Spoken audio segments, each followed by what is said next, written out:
If you stack rank animals in the animal kingdom of how fast and how far they can run with each unit of power, actually humans are one of the worst. And like the cheetah or the panther is like number one. But humans can use their brain to invent technology. So a human with a bicycle suddenly goes from one of the worst to the best. So in a way, the computer should be a bicycle for the mind to let us exercise our superpower as a species, which is creativity and invention. Welcome back to Brave New World, the Standards podcast where we explore the cutting edge of science, technology, and the future of humankind. I'm your host, Evgeny Lebedev, and in this series, we venture into the frontiers of neuroscience, longevity, consciousness, and the extraordinary breakthroughs reshaping the human experience. Today's guest is Carl Pei, CEO of Nothing, the technology company aiming to rethink how our devices look, feel, and fit into everyday life. In this episode, we explore whether the customer technology has lost its sense of imagination, and what a more human-centered device ecosystem might look like, and how design can change our relationship with the digital world. Mr. Carl Pei, great pleasure to welcome you to Brave New World. Really interesting to talk to you, so much to talk about. But to begin with, let's start talking about Nothing. What's your company? What is it? I think it's quite hard to describe the company. Every couple of years, we're a different company. We started about 5 years ago, and we made earbuds. So to the outside world, it was this kind of cool-looking earbud company. And a few years later, we started making phones. So now we're kind of known as a smartphone company. And I find that to be okay. I almost think of ourselves as like an iceberg that's like gradually emerging from the ocean. So earbuds, smartphone, and then we can do more and more with time. But fundamentally, I'm a big fan of consumer tech. I was a big fan of the iPod, the iPhone, and Facebook when it just came out. You know, you could connect to people from all over the world. And as I grew older and older, I just felt the inspiration and the joy and like the sense of wonder from technology disappeared.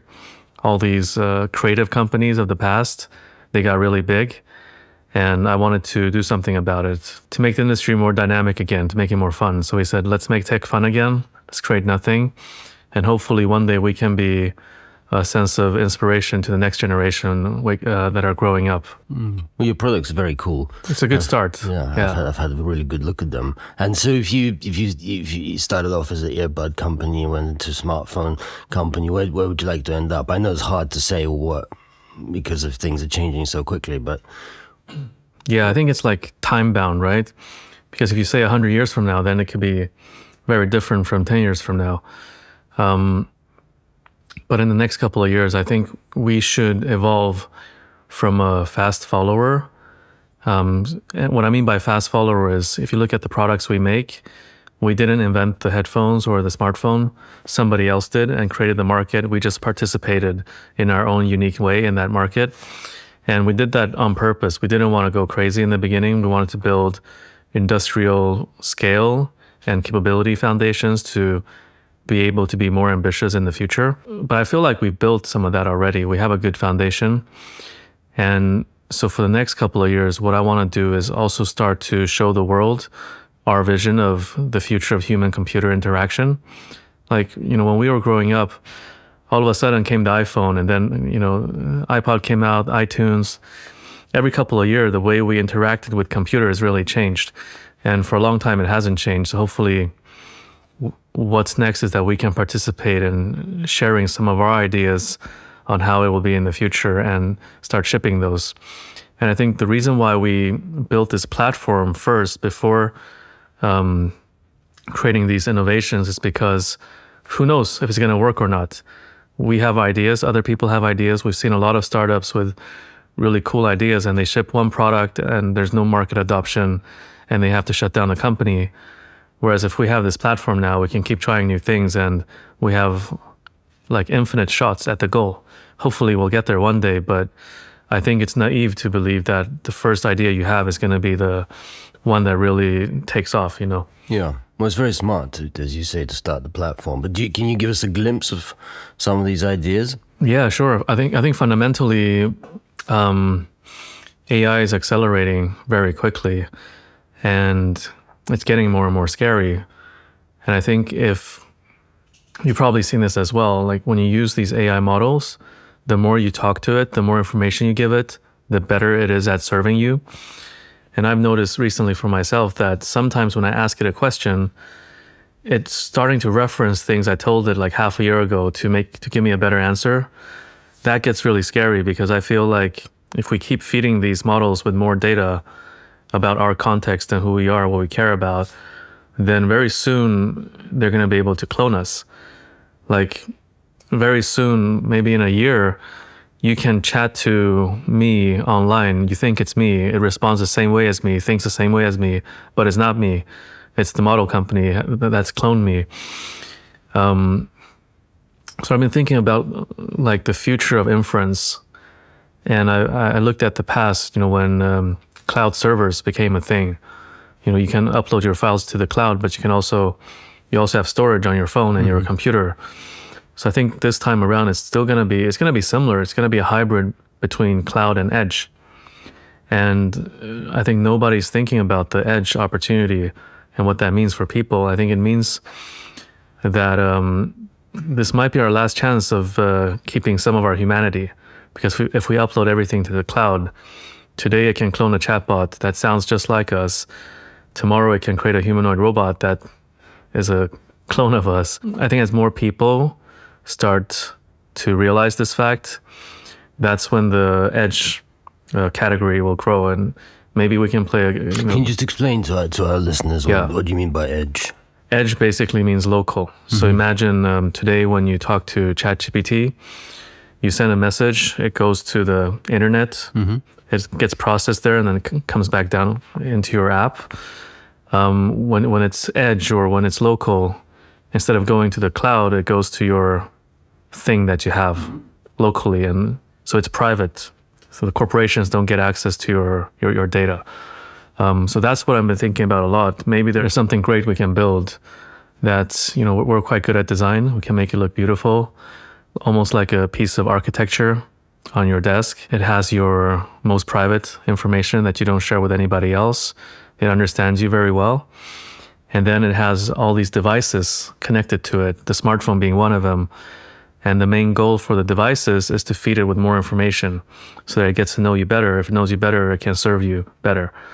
I just don't think we're going to forever want to feed more and more data into the model companies. Why? Like Anthropic. Why? Why? Because we'll be replaced. If it knows enough about me, it can replicate me. It can replicate infinite copies of me. I don't think I want that. I don't think a lot of people want that. This is something that's been on your mind a lot. Yeah, recently. Because I was going to ask you a question at the end of what do you think consumers, what kind of questions should they asking themselves more? Well, I'll ask you that now. Yeah, I've also been thinking about this a lot. About a year ago, there was this, I started reading about agentic coding, like AI helping you code better and code faster. And for context, I'm not a coder. I did a bit of HTML when I was younger, like to make websites. So I know like some basic structure of how computers process code, but I haven't touched it for 15, 20 years. So a year ago, there started to be some like hype about AI coding. I tried it and it was very bad. Like for every prompt, it just became worse. They misunderstood you and created more bugs. And then in December last year, Opus 4.5 came out, the new model by Anthropic. And there was like a renaissance in AI coding. Started in Silicon Valley, but now it's cascading to the rest of the world as well. So I went to San Francisco in January to spend some time with friends. And one Sunday afternoon, we were just hanging out with our computers, vibe coding. Like it's very San Franciscan to do. That's one does in San Francisco. Yeah. So he taught me how to use it, and I've been increasingly asking it to do more and more complicated things. Like one thing that I just did was I made a feature. I'm not sure we're going to release this feature, by the way, but I made a feature where if you open a photo on one of our phones, you can use your hand to grab the photo in the air and then move it to another phone and drop it, and it will show up there. Like, that sounds very sci-fi, and I don't know coding, but I asked it to make it, and it made it. So amazing. But this has a lot of implications, I think. Today I just deployed a bot in our internal communications tool at the company, where every day we'll get a sales report written by the bot about how all the models that we have, how the sales are going in the last day compared to the targets, compared to all the countries that we're currently selling in, with an analysis of like where we need intervention for products that are not selling fast enough. Before we had a human do it, but the human couldn't give us good actions like analysis. It couldn't compare the target versus the result. It just gave us like a kind of a bunch of data in an Excel sheet that it was very hard to digest and read. So what I'm kind of worried about, or my suggestion to people is, I think starting this year, in the next 2 to 3 years, this is also the last chance for people's careers. Like, either you lock in now and get really fluent and native with all these new technologies, because you'll get a head start on everybody else. And as the technology becomes stronger and stronger, you're going to be able to ride the wave in your career and become more and more capable. You'll be able to do 100 times more things faster than, like, you'll be 100 times more productive than you are right now, and you'll have a stellar career. But if you slack off in 2026, you resist change, resist the way the world is going, just get stuck in your old ways and you don't want to adapt, then unfortunately the entire world is going to kind of go past you. And I really don't know what's going to happen this time around, because you could say that in the past we went from agriculture to industry to white collar jobs, but I feel like this time every type of job is going to be disrupted. It's maybe not the physical jobs like painting and stuff like building and stuff like that, at least not yet, but every kind of knowledge work will be disrupted at the same time. How do you apply that advice to, just pick a random job? Yeah, we started experimenting in finance as well. Like today, we spent a lot of time consolidating numbers in Excel sheets.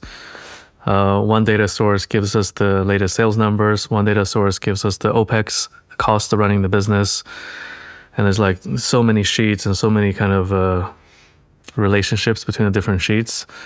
Now we started to experiment using AI to just consolidate automatically. I think the next step is to then also write reports. Like now when we do management reporting, like board reporting, it's all manual work. But if you can use the AI to do it even better than people, why not? So you can do it everywhere.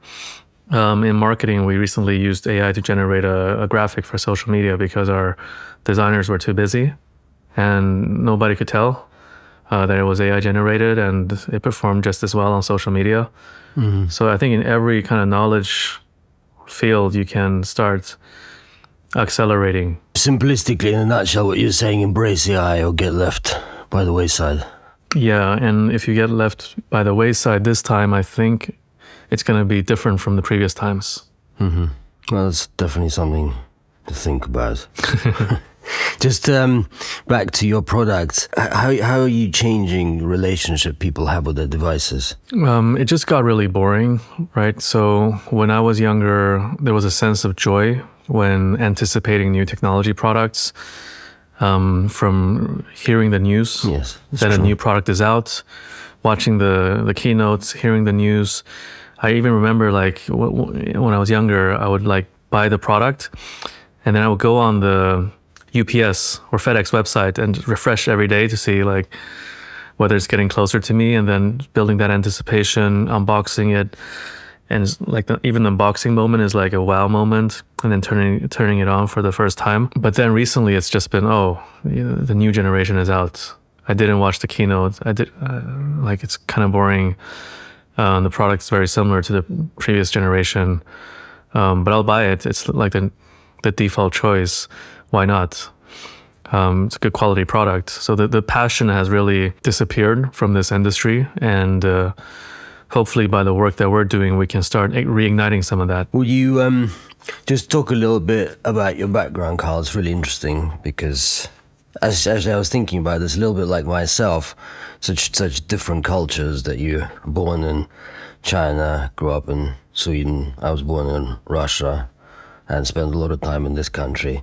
So it's really interesting. Yeah, I was born in China, Beijing. Left when I was 4.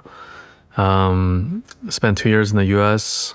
Moved to Sweden. Spent most of my childhood in Sweden. After graduating, or after I didn't graduate, but after finishing university, spent 10 years in China, and then came here. I've been here for like 4 years.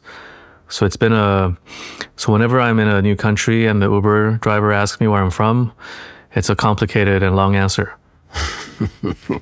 Yeah, likewise. But how do you think it's shaped you? How do you think it shaped your outlook on the world? But also, how do you think it's shaped your the things that your company is doing, and design in particular? Yeah, I thought, I've had this thought experiment. If I didn't leave China when I was a kid, or we stayed in the US when I was a kid, things would probably be very different for me. I think Sweden was a really good place to grow up in because it's a very small country and quite rich, and also very neutral from a politics perspective, because the reason why Sweden got so rich was that it was friends with everybody and did business with the entire world. So I think that really reflected in the education system. We were taught from an early age to be very critical of information. So for instance, if you memorize all the things in the book, you can only get a pass, like 6 out of 10. Whereas in China and the US, that's like a 10 out of 10 or a 9 out of 10. If you're able to criticize your source material in a credible way, that could get you to 7.5 out of 10. And if you're able to take what you learn from a different field and apply it to this field in a good way, you can get the full marks. So I think that, was a pretty good environment to grow up in. Interesting. If I had grown up in US or China, I think I would just be like a kid with good grades and had a normal life in banking or consulting. That's really interesting. How do you think that's shaped how your company is, or the products you make? Moving around a lot as a kid and always feeling like an outsider, that impacted me a lot. So I remember growing up, I always disrespected my teachers and disrespected authority because I felt like an outsider. So I needed to protect myself, by not respecting authority. I think that helped me a lot in kind of building my career and this company. Because I remember, for instance, in middle school, I saw the game in front of me. When you're having a lesson and you raise your hand, even if you're not interested, but just ask some questions to make the teacher feel good. And then after class, stay after class to just ask some more questions. Your grades will get better. I kind of saw that I didn't want to participate, because why would I participate in something like that? Going back to the kind of disrespect of authority. So I think a lot of, that led me to not being able to kind of have a normal job. And I guess startup was like the only option. So are you disrespecting the authority of Apple and Samsung? I think, they're very strong companies and well-run companies, but ultimately they were also started by other humans. I mean, everybody's kind of similar. We all have similar abilities, similar intelligence. So just because some other people created an institution doesn't mean a new group of people cannot challenge that and make something better. Yeah, quite. What's been the genesis? How did nothing come about? Are you familiar with 996? Work culture. So when I moved to China in 2011 and got my first job, Those were like the fast growing, like the economy growth years of China, where the economy was growing like double digit every year. And the work culture was 996, meaning you arrive at 9 a.m., leave at 9 p.m., 6 days a week. So I had done that for like 8 years. So I gave myself a birthday gift. On my 31st birthday was my last day at my previous role. So I finally have some freedom. And in my early 30s, it's like my last chance to see the world and relax before I do something else. If I do something else, I'll be so busy I can never have a real holiday. So I was gonna travel the world for like half a year. Started off in Greece, and then went to Italy, and then it became very monotonous. Every day was quite similar. It was during the summer, so great weather, great pools, hotels, wine, Michelin star restaurants. But I felt a sense of despair after a few days because I felt like I was still young and I was just burning away my life on very kind of repetitive things. And this must not be, it's not a good way to spend half a year. So after a week, I canceled that holiday and I went back to Sweden. And my mindset back then was very different from now. I had never raised money before. So at that time, when I thought about raising money, it was very confusing. Like, why would anybody give me millions of dollars when there's a risk they lose the money? Like, that's so crazy. Why would they do that? So I went to Sweden because that's where I grew up and I know some of the entrepreneurs there. And I basically just went to everybody to ask them, how did you start your company? How did you raise money? And the community there is quite small. So one person introduced me to another person, and very soon I met everybody in Sweden. And it was very confusing because everybody gave me different advice on how to start a company and how to raise money. But I kind of synthesized the different advice and had my own strategy, and then raised a $7 million seed in about 6 weeks in Sweden during COVID. So it's all like Zoom meetings. And also unusual, you make unusual choices. Hardware companies notoriously hard to set up, and also the fact that you're based in London when it seems most people are leaving London, not just from your industry but generally. How did these things come about? Why a hardware company? Why London? Yeah, I think hardware, when I thought about what to do as a startup, the only thing I have experience with is in hardware. And I think software is very difficult, right? Because the entry barrier to software was very low. I can make an app, but how do I know if that app is going to be popular or not? And I have so much competition. Whereas hardware, the entry barrier is pretty high. If you think about us now, sure, there's Apple and Samsung in our industry, but there's no other startup that we need to compete with. And startups are quite a different beast to established companies. Because startups, you can move fast, you can pivot, you can be creative, whereas established companies, you're kind of just maintaining this machine that's already built. So we have no competition among startups right now. But if we made a software company, I just don't know how we would get distribution for it. Like, back then, I think paying the App Store fees to have advertising on App Store and getting distribution from that would be very expensive. And I think in hindsight, it was the correct thing because now software development is going to really become free. Anybody with an idea can just manifest that idea really quickly. So then the competition for distribution and the cost of distribution for software is going to skyrocket now. So I'm glad we didn't do software. Why London? Well, so the previous company that I built was in China. And I saw firsthand how powerful the hardware supply chain and the engineering was. So you can make things of high quality really fast and at really low cost if you knew what you were doing. But when we tried to do creative things, it was very hard, like building design teams or brand marketing teams. Not because it's not a cultural thing necessarily. I just think it's a stage thing in economical development. Like the West is post-developed, so the industries are very diverse. Whereas back then, China was still a manufacturing-centric economy that's turning to service economy.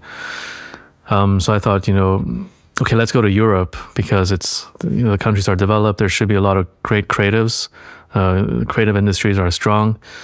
We looked at every major city in Europe. London was picked because the English language, like ease of doing business with all over every country in the world. And it's also easier to fire people. This might sound bad, but the context is like as a startup, you're going to make a lot of mistakes, especially in the first couple of years when you don't know the product you're building, the business model, the team you need, the culture you want to build. But I think some jurisdictions like Sweden and Germany are just and France, it's very tough on that. So if you make a mistake, maybe you have to go bankrupt because you can't correct your mistake. A combination of factors why we picked London. Didn't pick the US because I'm just more familiar with Europe. But I want to learn more about the US. How is it? What's your experience being based in London and the UK? Yeah, in the beginning, it was a culture shock because despite growing up in Europe, I had never worked in Europe before. So the first job I had was in China under quite intense work culture. So when I came here, and when we were building teams in China, the city we were based in Shenzhen, it's like a city where everybody moves to try and make it. All the young people of China like go there and try and prove themselves, and the real estate is very expensive. So if you can't move up in your career, you have to leave that city. Right. So it's very competitive. So the average level of hard work is very high in that city. When I came to London, I saw the average level of hard work was very low in comparison. But over the years, I've come to understand that actually it's because London is very diverse. There's so many different types of people here. So it's not about the city. It's just about we need to be way clearer about our culture, our ambitions, and the type of people who would be successful here. So now we built a great team here. And we're like super ambitious, and it's much better than when I just came. The first 2 years, I was sad and angry all the time. Now we have a great team. And you've got some new products out. Yeah, we have the new generation mid-range smartphone, the A series, 4A, 4A Pro, and we have it's the first time we go multicolor. For the first time, we have a pink phone. And the A variant of our headphones. So we have these really cool headphones in multiple colors as well. So will you tell us a little bit more about? I had a look at your products. I haven't had a chance to use them yet because I only just saw them yesterday, but they look very cool. Yeah, so to counter all these boring products that are quite derivative, the first thing we did was we wanted to create a very unique design language. So before even making a product, we were looking at a lot of different creative fields: art, fashion, architecture, movies, electronics. And the first product we made was actually a book to kind of define our design language, the mood board, and some of our design explorations. One of the most inspiring photos that we found at that time was a photo of the Sony Museum. So there used to be a Sony Museum in Tokyo where the Sony staff would take their guests and show them like all the products that Sony made. I don't think it's there anymore. But we said, hey, what if we, in 10 years from now, also have a wall of products that we can show people? And what you could tell was there was a consistent design language that Sony used to have. So when you saw a product, even if you didn't see the Sony logo, you will be able to tell that it's a Sony product. I think Apple today has that as well. If you hide the Apple logo, you still know that it's a Apple product. But I think everybody else, every other company, they don't really think like that. Do you think Sony still like that? No. Well, that's why they got rid of the museum. Yeah, that's why the museum, they can't even afford the rent for the museum anymore.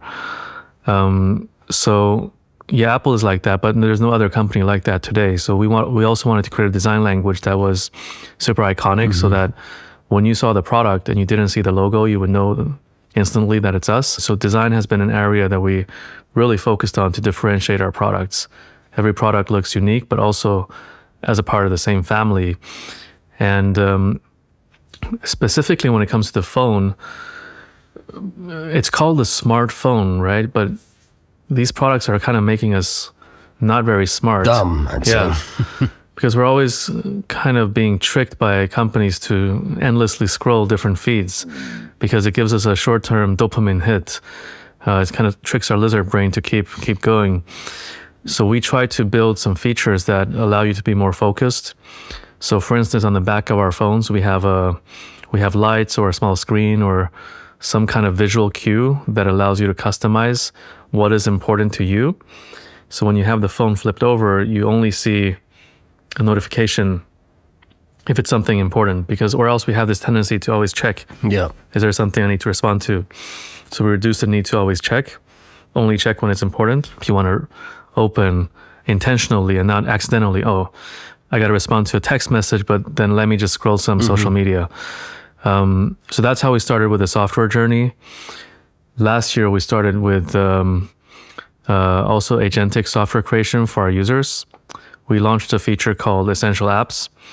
So now if you have an app that you want to have on your phone, but you can't find it, you can just tell the platform that we made. You just write natural language what you want. It might take a few tries to go back and forth to see whether it's perfect for you. And then once you're done, you just click deploy and it shows up on your phone. So then now you have like one software that you really, really like. And I think, apps, we're gonna completely change our mindset when it comes to apps. Because in the past, if you made an app and you didn't get 1 million users, you felt like a failure. I spent time developing this product. But in the future, if an app only has 1 user that really loves it, it's perfectly fine. Because the cost of making that software has gone to zero. So now we made this platform that allows you to make what you want. Very soon you'll be able to share with other people, upload so other people can download, and then also remix, meaning you made something that I like, but I want to change like 10% of it because it's not perfect for me. So I'll just take your code and I'll just change it a little bit so it's perfect for me. And you've talked in the past about there just being one app. What do you mean by that? That's like longer term. So if you think about where things are going, if now people can just use natural language to describe the apps they want and it shows up, they still have to manually select what they want to place on their phone. But with enough data, we know kind of what different types of people want to place on their phone, so we can be predictive in terms of what to show. And then once we understand what kind of apps people want, then we can also proactively generate it for them without them telling us. So we just keep saving time and making things more and more convenient for people. So that's one part of the equation. So in the future, your smartphone user interface might change every day depending on where you are, what your calendar is, what your context is. It might be a hyper-personal, tailor-made for your specific moment. That's kind of the device side of things. And then on the getting things done side of things, once it knows or predicts what you want to do, it will just go and do it for you. Like today, using phones is very cumbersome, actually. Like if we want to grab coffee, there's so many steps. There's some kind of a instant messaging, back and forth, calendar, Google Maps maybe to look for a place, or Yelp or something, and then Uber. Like it's so hard to do a very simple task.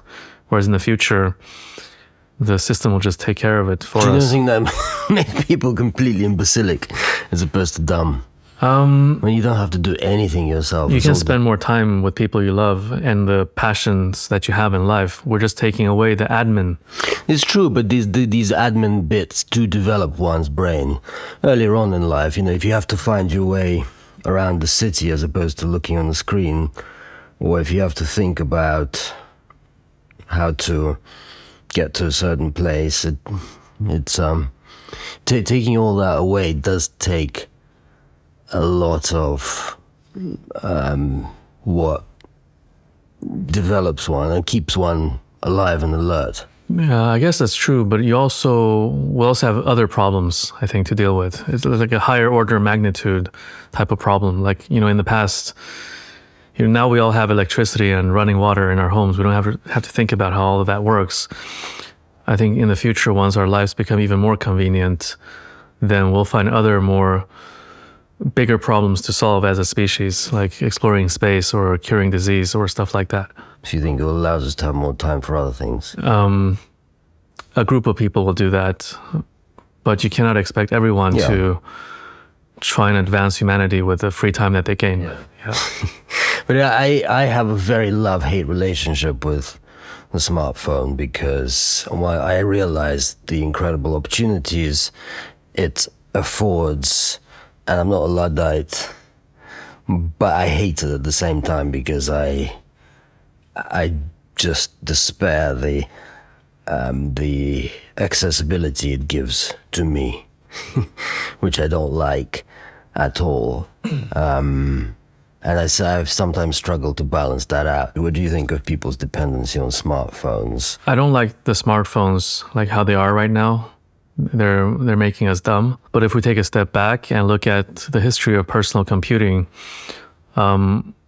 I think we're on the right track, actually, because when Steve Jobs first pitched the personal computer, he said it's a bicycle for the mind. And the story is basically, if you stack rank animals in the animal kingdom of how fast and how far they can run with each unit of power, actually humans are one of the worst. And like the cheetah or the panther is like number one. But humans can use their brain to invent technology. So a human with a bicycle suddenly goes from one of the worst to the best. So in a way, the computer should be a bicycle for the mind to let us exercise our superpower as a species, which is creativity and invention. Now, maybe the last 10 years of the smartphone has made us lose that muscle a little bit. But now when it comes to like coding, for instance, you just need to chat with your phone or device and it kind of builds stuff for you. So now you can really exercise your creativity again. And it's really a bicycle for the mind. Any software you want to build, you just tell it and you keep going back and forth and you get it. But do you exercise your mind if it builds it for you, as opposed to you building it? You got to define the problem very well. And you got to think about the steps. Like if I want to build this complicated thing, I need to be able to describe it very clearly and also lay out the different steps and also guide it through the different steps. So there's still a lot of creativity involved. And also, when the act of building becomes easier, selecting what to build becomes very important, right? So I think that's also like the creative part or the taste part comes in. What's your view on social media? There's a lot of debate happening. Social media for under 16s, Australia's banned it. There's a conversation happening here in Spain. What's your view? I don't love it, if I'm honest, but it is a good place to keep track of your friends. The promise of social media was to keep us closer to the people we care about, but today actually we're just scrolling these feeds and it's not really interacting with our friends anymore. So I don't love it, but I think it's a good marketing channel for our brand. So you mean use it when necessary? And by the way, when I was talking about my love-hate relationship with my telephone, I don't even look at social media, and I still hate the telephone. So, I will definitely give your phone a try and see if I have been looking at using a so-called dumb phone, but it's just too hard limiting. it's too limiting to switch back. I've tried, but even just to write a text message, you have to press each button 3 times to get one letter. Oh, so I've been thinking about another thing. We speak 4 times faster than what we can write. And if you take that to the mobile, that's for a desktop keyboard, and the mobile we write even slower. So we're building this voice dictation tool. The classical voice dictation tools, they make you sound very dumb because when you speak with a different logic from when you write, and you have like ums and ifs and buts and maybe you say the wrong thing and you got to correct yourself, so you sound kind of stupid. But now with AI, we can make the dictation make you sound like if you're typing, but it's 4 times as fast, or at least 4 times as fast. I think that'll be a really cool feature to test out with our new product. And it's also tied to a hardware key, so it's like a walkie-talkie. So you just hold it, you speak, and you release it, and it shows That's up. cool. Do you feel innovation has stagnated in amongst the tech giants? Or is there anyone else who's, apart from yourselves, who's leading the way, who's pushing the way forward? I feel it had stagnated, but in the last 18 months, it's really picked up again. So I think we're about to enter a new renaissance era for technology. The AI models are just so capable, and that's going to enable a lot of industries to reconfigure. And there needs to be new technology to capture that new wave. So the software, there's a lot of new software products. So the next couple of years are going to be very exciting, and the world will change a lot. Can you give us a couple of examples of what has excited you in the last 18 months? For me, it's been mainly the coding. There's a lot of new SaaS tools, right? Software as a service. You pay a subscription, you get some kind of a tool. But personally, I believe that they will all be disrupted by the AI models, because if you are a SaaS company and you sell my company on paying you 500,000 euros or dollars a year to subscribe to your service, and you charge by the amount of seats that we buy, I can just clone your product in a weekend or less. Why should I pay that? So I'm more excited about the model that allows us to build all these things. But if you don't want to build all these things, there's like new companies in every vertical that's kind of AI enabling customer service, AI enabled legal, there's so much going on the software side. What scares you about AI, if anything? I'm pretty worried about how world governments are gonna plan for the scenario where in the next couple of years there will be an additional 30% of the population at least who lose their jobs. My feeling is there's not enough thought goes into this at all, or conversation. There might be a civil war, because if people don't have food on their tables anymore, what else are they going to do? And the budgets are all stretched across the world when it comes to the governments. There's not going to be a lot of money for social welfare if suddenly the amount of people who need welfare has become way bigger than before. Why do you think there's no conversation happening there, or not much? Governments are too short-termist, and in Europe in particular. I think we underestimate the rate of change. I think it's going to change very quickly. I think that's the main reason, and maybe only a small portion of the population actually are trying these new tools and seeing for themselves how capable they become. I'm not sure how many people working in governments around the world have began playing with it themselves. But in most Western, and not just Western governments, there's a division in the government that is responsible for AI. Surely they should be, or one would assume they'd be thinking about these things. Yeah, I think I've seen UK's plan. It's like 50 points. I don't think that's the real plan. Like, you can't do 50 things well at once. You need to do like 2 or 3 things and really double down. Like, you make the bets that are gonna drive the outsized impact. Doing 50 things, nobody can do 50 things well. I'm not a big fan of regulation at all, but my sense is there isn't enough when it comes to AI. Do you think? I had a conversation with a few people who are either working in the sector or high up in governments in the AI division, and it seems like there's just no desire to be holding it back because of the threat of another country beating China in particular. Yeah, it's like a force that's very hard to slow down or stop, because if you think about it from a corporate perspective, all our competitors are adopting. So if we don't adopt, we're going to be left behind. Our margins are going to be, they're going to get better margins than us. They're going to be able to squeeze us. I think countries think in the same way, right? I think the only way to coordinate on this is some kind of a new United Nations for AI safety. Yeah. It has to, at the very least, involve US and China Yeah, to be on the same But do you page. think that that is something that should happen? Yeah, I think it should happen soon. What role does AI play in your products now, and how do you see it in the near future? So yeah, we talked a little bit about like internally using it as a tool to build Yeah. things faster. We spoke a little bit about like on the product now users can also prompt the apps it wants to see to make it show up. But beyond that, there's also a lot of so-called AI slop out there, like companies and CEOs believing that AI is the future, and they just try and add AI everywhere into the product, and it kind of becomes a bad user experience. So on the product side, I'd rather move slow.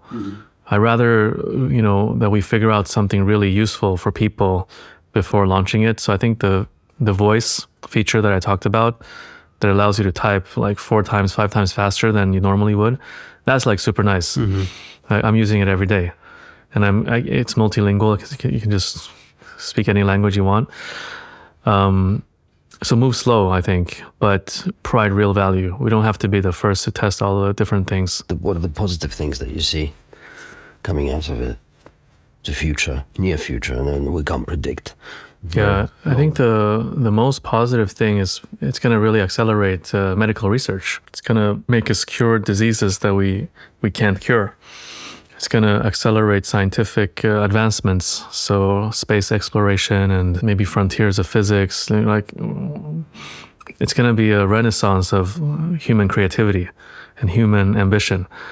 So as a species, we will be able to do a lot more than we could do in the past. So if you zoom out and look at humanity from Neanderthals, like developing it, we're going to see a really fast rate of development for the species. So that's the really positive thing. But the flip side is, can we really control all this power? Or will it be autonomous and out of our control one day in the near future? Definitely something to think about. Well, Mr. Carl Pei, thank you so much. It was a Thanks for having me. fascinating, interesting conversation, and I shall look forward to rebalancing or recalibrating my relationship with the smartphone with using the Nothing phone. Awesome. Thank you so much. Thank you.